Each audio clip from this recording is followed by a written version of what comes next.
That series of lectures about World War II in the Pacific was certainly interesting. I'm glad that we had the opportunity to attend. Well, I have always been interested in all kinds of puzzles, so I was particularly attracted to the discussion of Taiwan's undetermined legal status. The professor said that to understand Taiwan, there were 3 key items or 3 key concepts. That is correct. She said that with those 3 items of knowledge, you can easily unlock the puzzle of Taiwan's legal status. The first one was something about the end of the war. We must recognize that there is a difference between the end of hostilities and the end of the war. The surrender ceremonies are simply the end of hostilities. The end of the war is when the formal peace settlement comes into effect. So, for Taiwan, that would be the San Francisco Peace Treaty of 1952. Exactly. Second, the surrender ceremonies only mark the beginning of the military occupation. This is the only possible interpretation that complies with the Hague Conventions and Geneva Conventions. And I seem to recall that the other item involves the peace treaty. The third item is that the specifications regarding any territorial cession are given in the peace treaty. Moreover, the territorial cession only becomes valid when the peace treaty comes into force. Before that time, the legal possession of the territory has not changed. The professor said that from these simple facts, we can derive all relevant information about Taiwan's true legal situation. But I forget how it is done. I took some notes. 1. For Taiwan, the surrender ceremonies of October 25, 1945 only mark the end of hostilities, not the end of the war. 2. The military occupation of Taiwan begins on this date. An important principle of international law says military occupation does not transfer sovereignty. So, October 25th, 1945 was not Taiwan Retrocession Day. It was only the beginning of the military occupation. 3. When the Republic of China moved its central government to occupy Taiwan in December 1949, it was moving outside of China's national territory. At that point, it immediately became a government in exile. In other words, the legal ownership of Taiwan territory stayed with Japan until the peace treaty came into force. Additionally, the U.S. Supreme Court has said the conqueror acquires the rights to govern the conquered territory and may set up its own authority. So, in terms of conducting the military occupation, this clearly means that the conqueror is the legal occupier. The professor also mentioned that her research had confirmed that 98% or more of military attacks against Taiwan in the World War II period were made by U.S. military forces. So the United States of America is the conqueror and therefore the legal occupier. From this, we can immediately derive the position of the Republic of China officials in Taiwan. Beginning October 25, 1945, they are proxy occupying forces.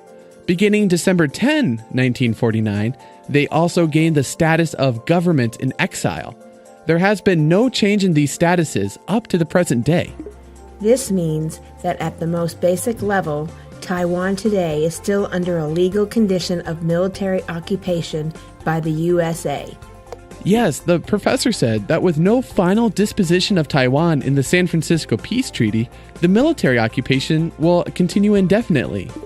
But some of my co-workers in Taiwan told me that some recent TV reports have advanced the theory that Taiwan belongs to the 48 signatories of the San Francisco Peace Treaty. She sent me a film clip. Here it is.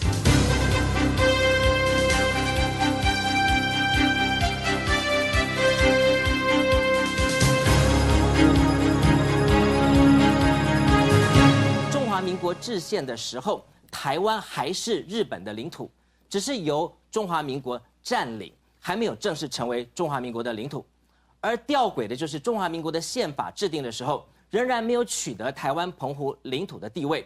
根据宪法第4条的规定，增加领土必须经过国民大会的决议。显然，行宪后国民大会从来没有做过这项决议，更增添了在宪法上面的台湾主权未定论的理论基础。那么，台湾的主权到底是归于谁呢？答案是由48个国家暂时共管。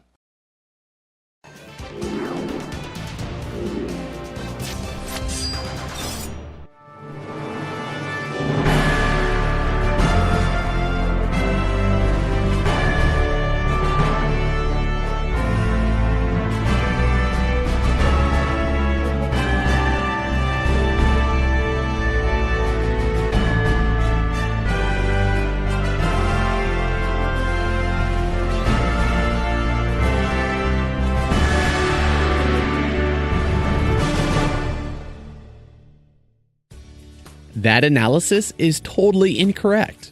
With the coming into force of the San Francisco Peace Treaty in late April 1952, the Allies have disbanded. They are not exercising any authority over Taiwan territory.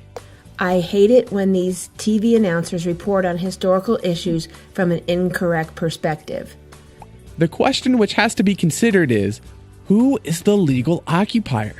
The legal occupier is not the 48 signatories of the San Francisco Peace Treaty. To understand this point, we need to reference the customary laws of warfare. These customary laws are very clear on the point that it is the conqueror who acquires the rights to govern the conquered territory. Beginning in the mid-1800s, more and more of those customary laws have been codified into the Hague and Geneva Conventions. How does all of this relate to the displacement analysis which the professor introduced? Yes, maybe we need to return to the fundamentals. The professor introduced something called a sovereignty displacement analysis. Sovereignty.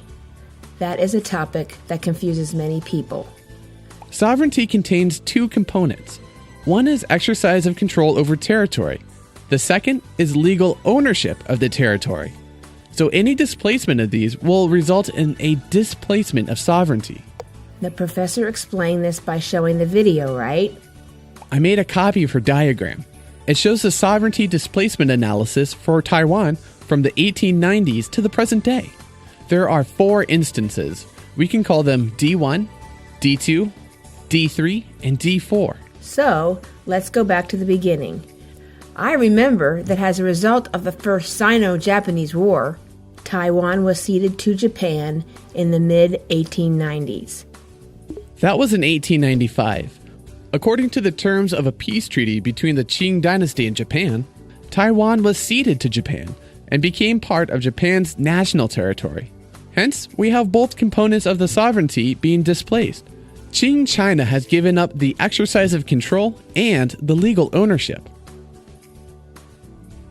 Qing China has a sovereignty displacement out. Taiwan was ceded to Japan, so for Japan there is a sovereignty displacement in. That is D1 and D2 on the chart. So after 1895, Japan exercises control over Taiwan, and Japan has a legal ownership. The professor said that the United States confirmed the validity of the 1895 treaty in 1922. Yes, the 1922 Washington Naval Treaty fully recognized Taiwan as an insular area of Japan. The definition of insular is A, of or relating to an island or islands, B, dwelling or situated on an island. That was the situation beginning in 1895.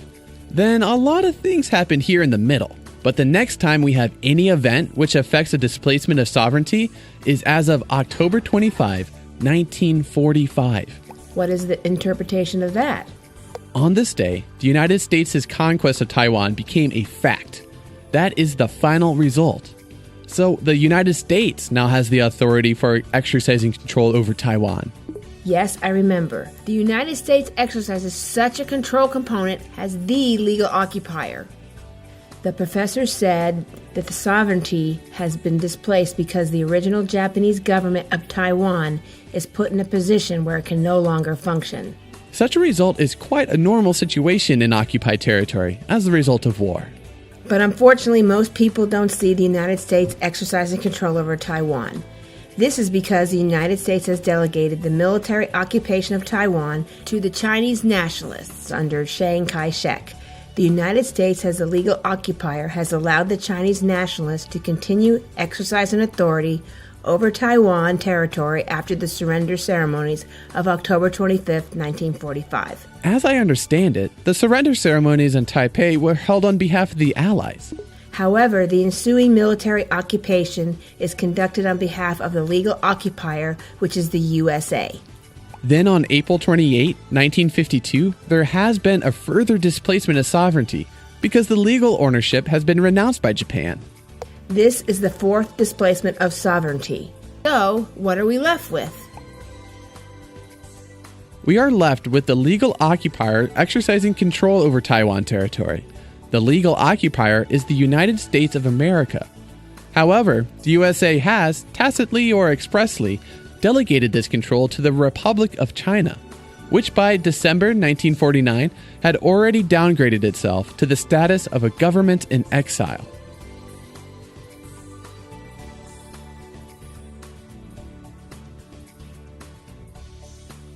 And I believe that delegation of authority to administer Taiwan territory was originally specified in General Order No. 1 of September 2nd, 1945. General Order No. 1 was written in the Pentagon and later approved by President Truman, before being issued by General Douglas MacArthur. Additionally, we must remember that in October 1945, the Republic of China military personnel were transported to Taiwan on U.S. ships and aircraft. So, this is the situation. For Taiwan, there have been 4 displacements of sovereignty from 1895 to the present. Let's show the video now.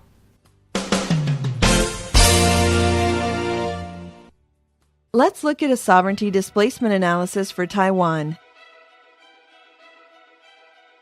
In 1895, Taiwan was ceded to Japan by Qing China. On October 25, 1945, the Japanese surrender ceremonies were held in Taipei. On April 28, 1952, the San Francisco Peace Treaty came into force. Today, we need to understand what the current situation is. Historically speaking, from the mid-1890s to the present, a discussion of sovereignty over Taiwan territory must deal with Qing China, Japan, and the United States. Fundamentally speaking, these are 3 countries, and we will have a separate column to examine the situation for each one. In other words, we will have 3 columns in total. Sovereignty over territory has 2 components. The first component is the exercise of control, which we will illustrate in the left part of each column. The second component is the legal ownership, which we will illustrate in the right part of each column. Let's look at column 1. On May 8, 1895, the sovereignty of the Qing dynasty over Taiwan ends. So, in regard to both the exercise of control and the legal ownership, there is a sovereignty displacement out. This is labeled as D1. Let's look at column 2. On the same date, May 8, 1895, the sovereignty of Japan over Taiwan begins. So, in regard to both the exercise of control and the legal ownership, there is a sovereignty displacement in. This is labeled as D2. Furthermore, we should note that while Japan's exercise of control over Taiwan ends on October 25, 1945, its legal ownership has not changed on that date. This is an important fact that is completely misinterpreted by many researchers who deal with Taiwan. In regard to the disposition of territory, it is important to note that treaty specifications can cause a displacement of both the exercise of control and the legal ownership components of sovereignty. For Taiwan, both components of sovereignty have been displaced as a result of the specifications of their 1895 treaty. Next, we must consider the effect of military conquest on sovereignty. Military conquest is followed by military occupation. A firm rule of international law says that military occupation does not transfer sovereignty. However, military conquest and its ensuing military occupation do affect a displacement of the exercise of control component of sovereignty. Let's look at column 3. With the Japanese surrender ceremonies on October 25, 1945, the United States conquest of Taiwan has become a fact. The conqueror is the principal occupying power, so the exercise of control by the United States military government over Taiwan begins. So for the United States, this is a sovereignty displacement in. This is labeled as D3. Now let's look back at column 2. With the coming into force of the San Francisco Peace Treaty on April 28, 1952, the legal ownership by Japan over Taiwan has ended. So for Japan, this is a sovereignty displacement out. This is labeled as D4. So after overviewing these 4 displacements of sovereignty over Taiwan territory during the last 125 years, what is our conclusion? Our conclusion must be that, legally speaking, the exercise of control by the United States military authorities has continued up to the present day. Of course, as we should realize, the United States military government has delegated this exercise of control to the Chinese nationalists who call themselves the Republic of China. Nevertheless, in the current era, the legal ownership component of sovereignty over Taiwan is still undetermined. The professor said that this analysis corresponds exactly with all current U.S. government pronouncements on Taiwan. Those pronouncements include Taiwan is not independent. The Republic of China is not a state in the international community. We do not support Taiwan's membership in any organization for which statehood is a requirement. We do not support the two-state formulation of one Taiwan and one China. The Republic of China is an issue undecided. We have a one China policy. With all this information analysis, it should mean that Taiwan's legal status is now already fully determined. Actually, no. Taiwan's legal status is still undetermined. This is because for occupied territory, there are only two possible final outcomes. The first is that the territory itself becomes an independent nation. The second is that the territory becomes part of another independent nation. Oh, right. That is the conclusion we reached by examining other situations of territorial cessions over the last 200 years.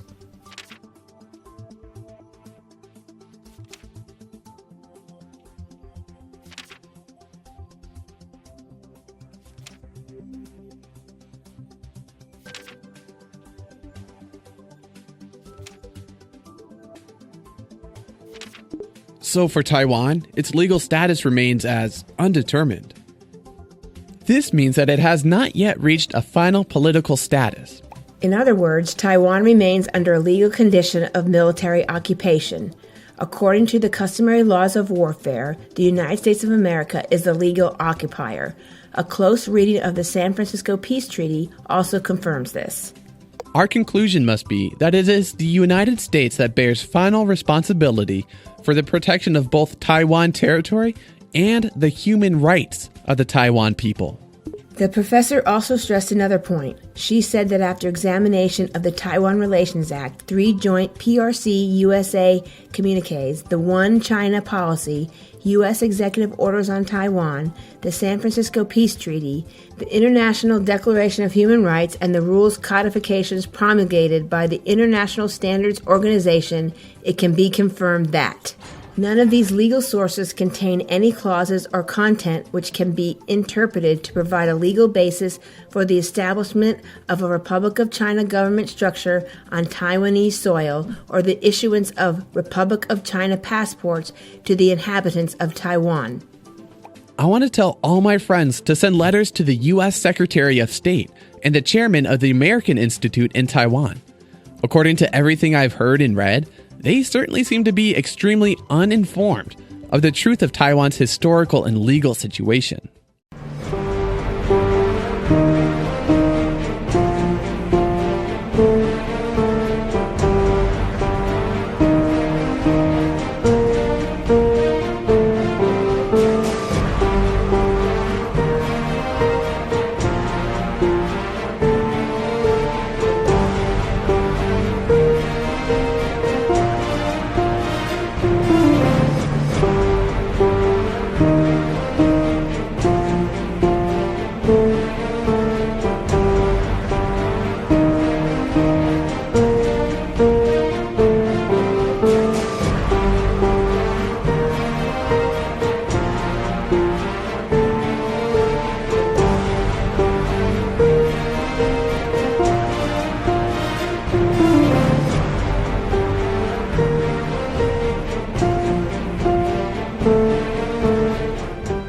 Clearly, the post-World War II arrangements have left Taiwan under the jurisdiction of the United States military government, USMG, which means that Taiwan is, and continues to be, occupied territory of the United States.